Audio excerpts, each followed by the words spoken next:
Here we are at Coll ferry terminal, about to get on the ferry to Tiree, and I've just been asked to reverse onto the ferry down a gangway about 100 metres long. It was a bit daunting but not too bad, and it meant we would be first off the ferry at Tiree.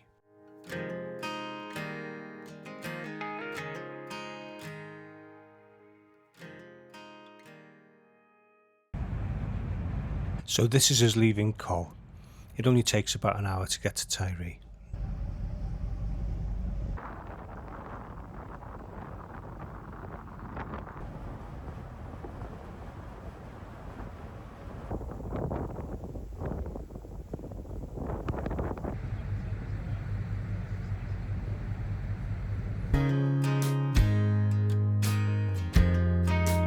So as we leave the ferry, the terminal is in Skerryvore, the main settlement on Tiree, and we're going to stay near the airport.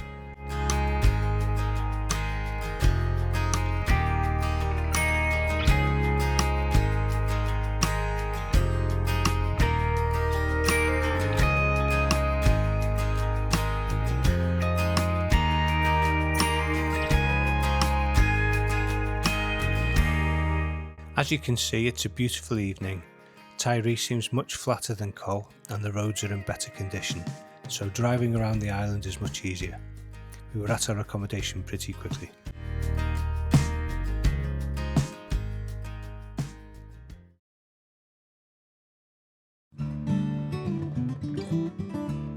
The following morning, I was up and out early to visit Mor Vaul Broch. A broch is a fortified dwelling, usually Iron Age, defined by two circular concentric outside walls. They are unique to Scotland.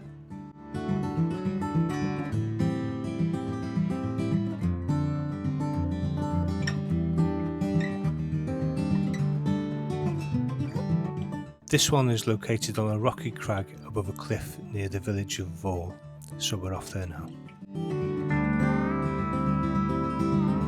This broch has been excavated and dates back to around 40 AD. It appears to have been hastily built in response to a sudden threat, and the timing would coincide with the Roman invasion of Britain.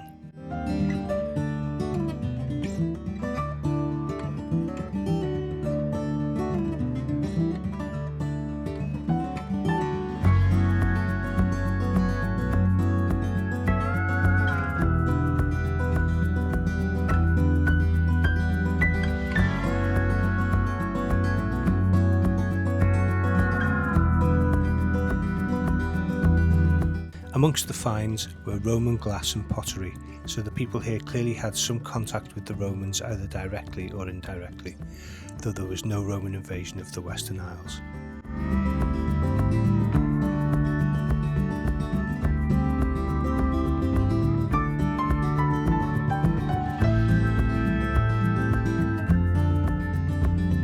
The good weather from yesterday evening has continued into the morning, but the forecast is for rain for the whole of our stay, so we just need to make the most of every break in the weather.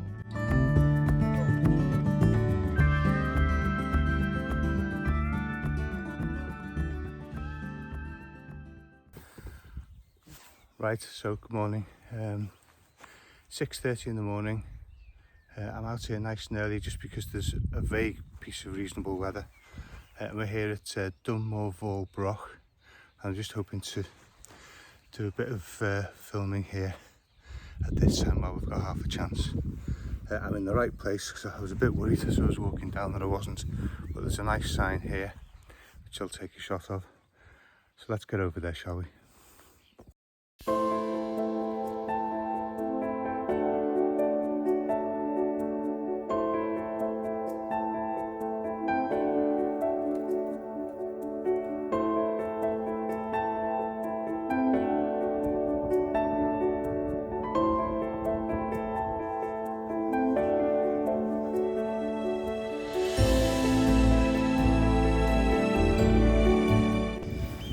Okay, it's a bit foggy.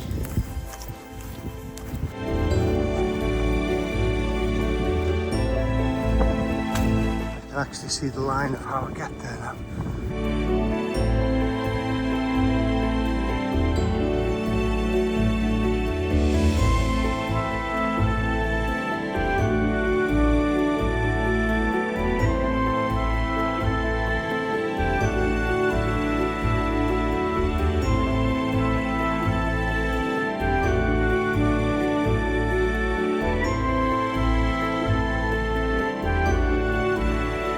So there it is, and there's the entrance.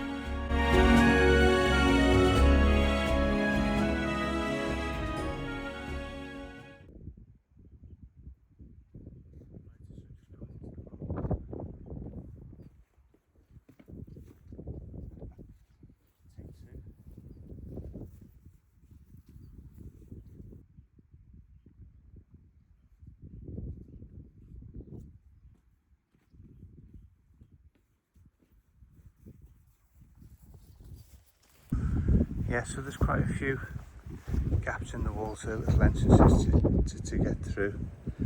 That's obviously a fairly substantial entrance. We'll go and check that out in a second. Just looking around, yeah, there's another of these on this side, and of course the main entrance. As you can see, it's been a really substantial structure at one time. These tended to be, you know, up to like 5 metres high, that sort of thing. Yeah, so let's go and check out through this little entrance here. So as you can see, there's a set of steps which would have led to an upper floor. Obviously we need to go up them.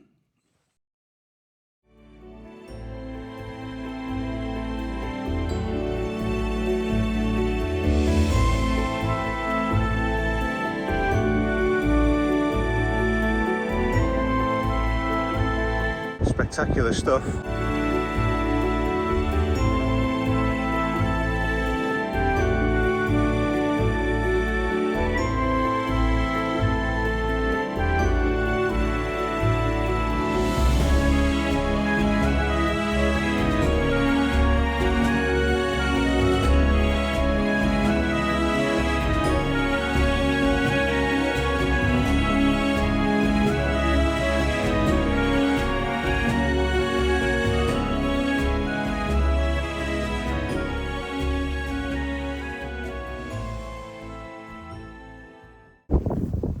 Okay, I'm back out again into the centre of the rock.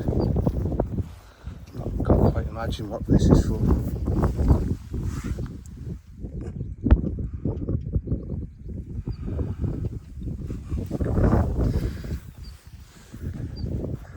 And exactly the same on the other side, so it's clearly a significant design feature. Look at these gorgeous flowers growing over it these days as well. This way there's another one of these small things. Maybe you crawl on your hands and knees to get through into these things. This one actually looks like it might be some kind of chamber, storage room maybe, or something like that.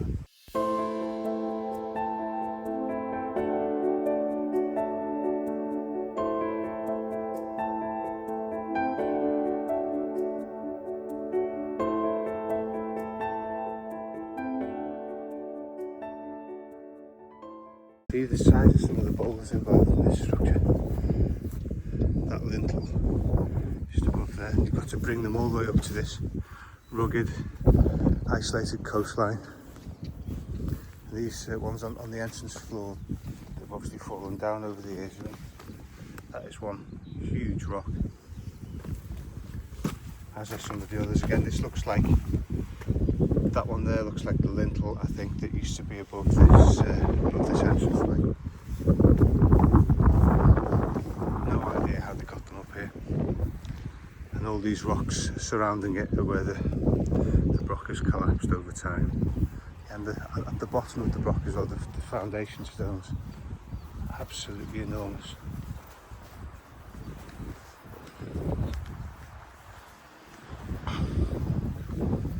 And actually at the back of the broch there seems to have been this constructed entrance.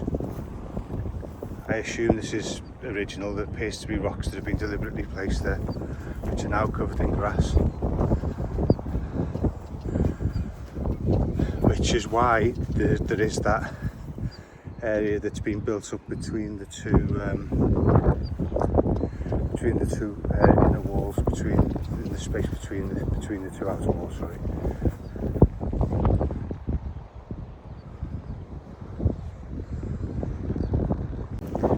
Yeah, I don't think I've I've ever seen anything like that on a broch before. It looks to me like maybe they didn't have much in the way of entrances to the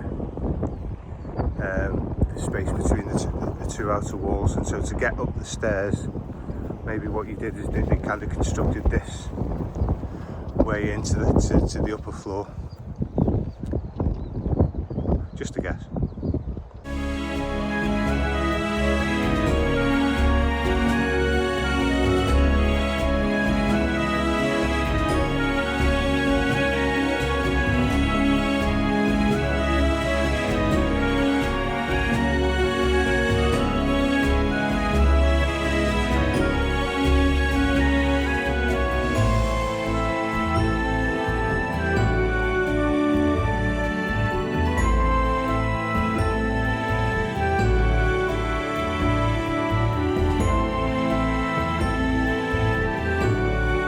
And back to the entrance again.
So after breakfast the forecast weather came in, but undeterred we ventured out to the southwest of the island to Hynish and the Skerryvore Lighthouse Museum.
So as you can see from the map, Skerryvore Lighthouse is about 11 miles southwest of Tiree. Built by Alan Stevenson, it is an engineering wonder, the tallest lighthouse in Scotland at 130 feet high, built using 58,000 cubic feet of granite on a tiny outcrop of rock in the middle of deep, rough seas. The village of Hynish was built for the purpose of building the lighthouse, with a dock, workshops and lodgings. Work commenced on the lighthouse in 1837 and it was completed in 1842.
So after a pretty rainy day, the weather cleared up in the evening, so we decided to make the most of it and went to Balevullin Beach in the northwest of the island.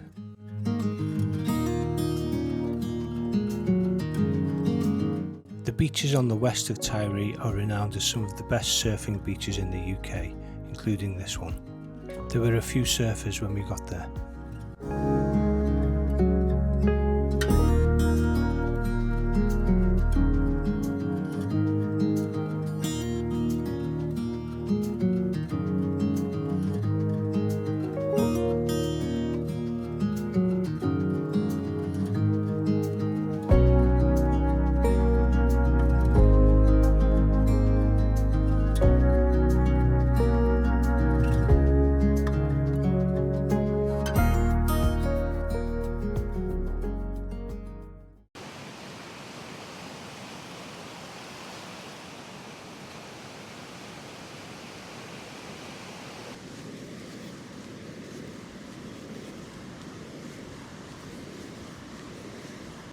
What a place this is. Absolutely stunning.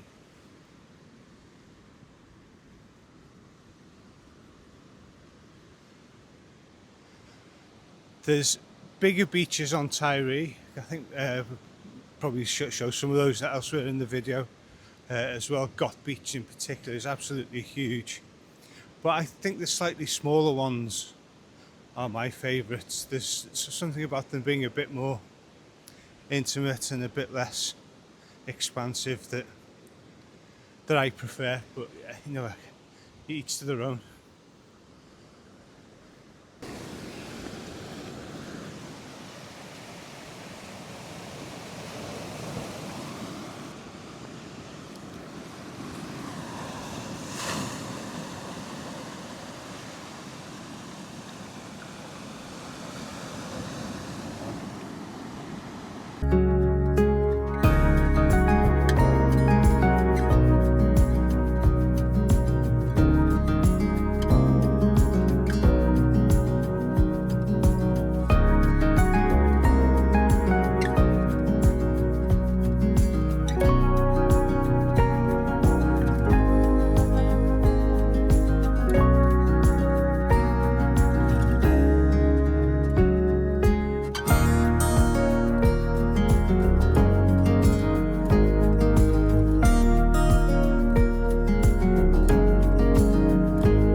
So that was our visit to Tiree. We're off to get the ferry back to Oban now. Hope you'll join us on the next one.